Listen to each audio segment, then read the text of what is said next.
Welcome back to pre class મિત્રો.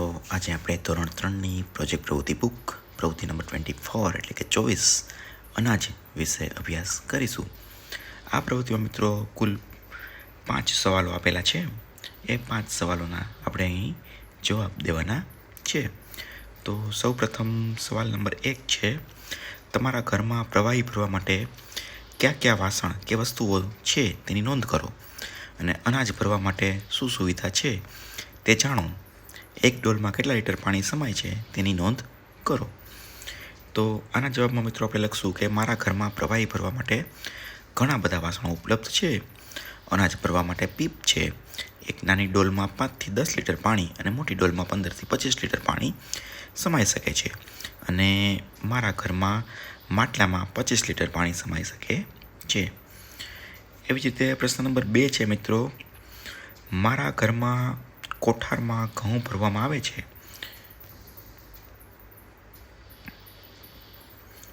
અનાજનો ભાવ વર્તમાન બજાર ભાવ પર આધારિત હોય છે.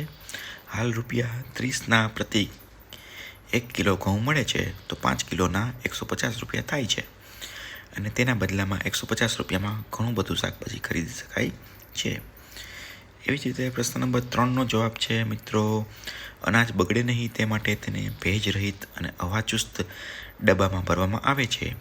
તેમાં લીમડાના પાન અથવા જંતુનાશક ગોળીઓ મૂકવામાં આવે છે અને સમયાંતરે તડકામાં સૂકવીને સંગ્રહ કરવામાં આવે છે.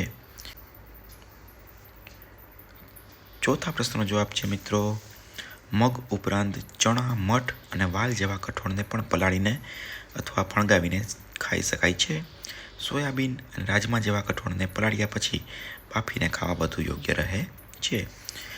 છેલ્લો પ્રશ્ન નંબર 5 છે મિત્રો, એનો જવાબ છે, કઠોળની ખેતી અને અનાજની ખેતી વચ્ચે મુખ્ય તફાવત એ છે કે કઠોળના પાક જમીનની ફળદ્રુપતા વધારવામાં મદદ કરે છે કારણ કે તેઓ હવામાંથી નાઇટ્રોજનનું સ્થાપન કરે છે.